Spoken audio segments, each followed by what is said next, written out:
Good morning, ladies and gentlemen. I'm meadsyreplays. Welcome back to the channel, and we have another top 5 for you today.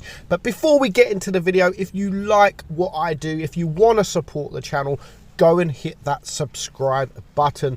Let's get to 60,000 subscribers. Also, if you do want to support the channel even more, why not become a patron, where you can get early access videos, the opportunity to platoon with me more, and the opportunity to stream with me on regular occasions as well. So hit that subscribe button, become a patron if you want to. So let's get back to this video. We are looking at the top 5 tournament tanks in tier 10. Now, these are solely based on what we see in tournaments, mainly professional tournaments, and what I think are the top 5 that you should choose, just by watching these tournaments and seeing how the tank performs, seeing how the player performs in the tank, and just what's best for the team. So first up, we have the Vickers.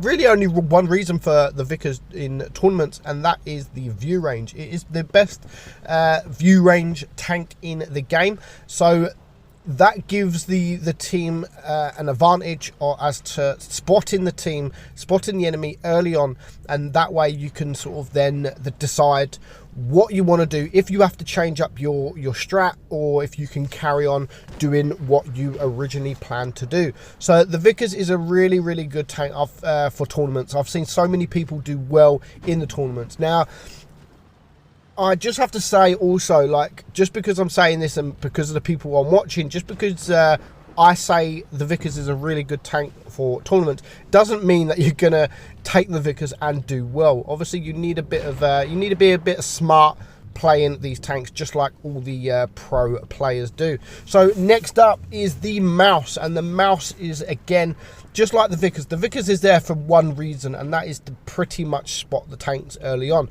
Now, the Mouse is only there for one reason as well, and that is to take up the damage, to soak up all the damage.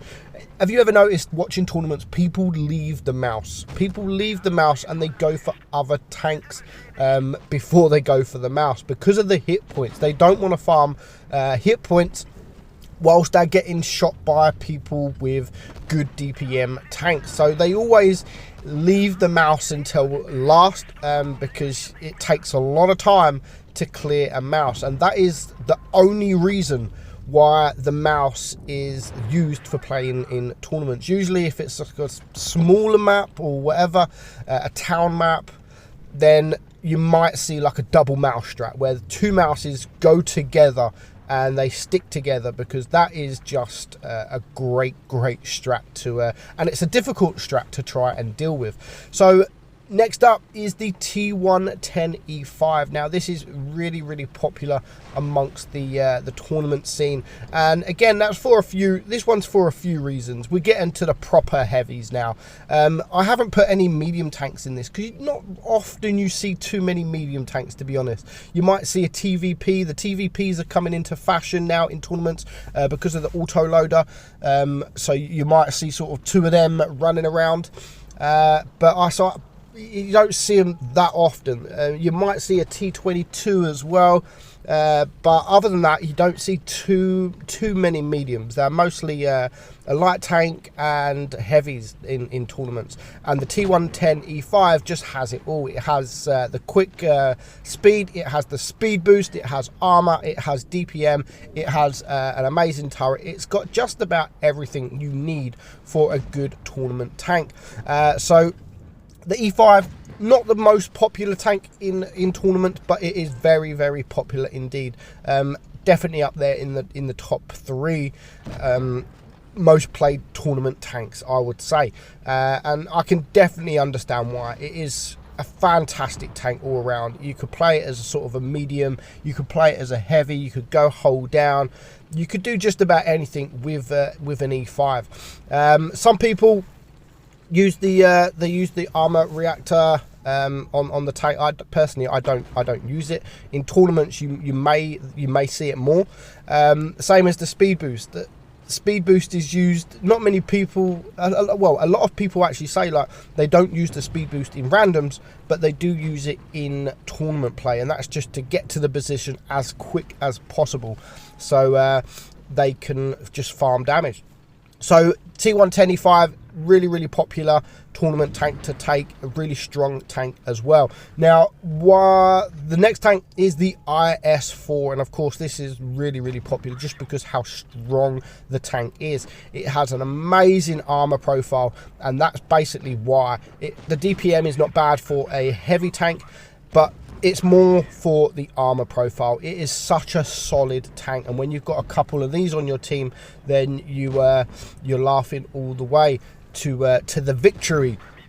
So the IS-4, again, I always say, I say it in nearly every video, like I would always recommend the IS-4 as your starting point.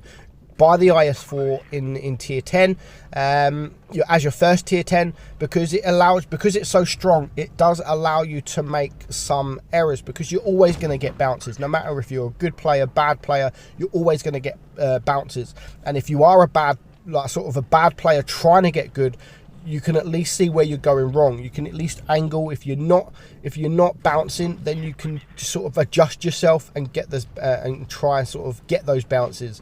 So IS-4 very popular amongst the tournament scene, and it definitely recommended. But at the moment, for me, the most played tournament tank is fairly new, and it is the Kranvagn. And again, that is because of that turret. It's because of that amazing turret and the fact that it is an auto reloader. So again, just like the mouse, the double strap mouse, you may see sort of a double strap Kranvagn, unless you're Droodles. Droodles clan playing in tournaments. You might see 7. You might see 7 Kranvagns going, and that's not a pretty sight. Imagine a couple of heavies, a couple of mouses, a couple of medium tanks, maybe you have a TD in there, and then all of a sudden you see 7 Kranvagns coming towards you. If they focus fire, then yeah, that's not going to last long indeed. The only downfall with the Kranvagn is that DPM. So you have to be very careful what you shoot.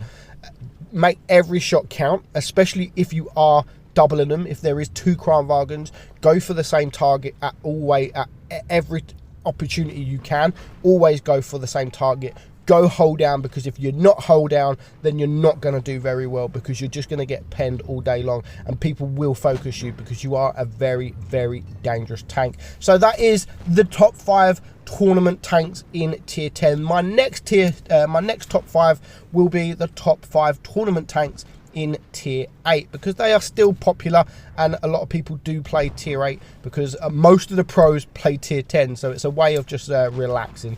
Hope you enjoyed it, guys. I'm Meadsy. Catch you soon.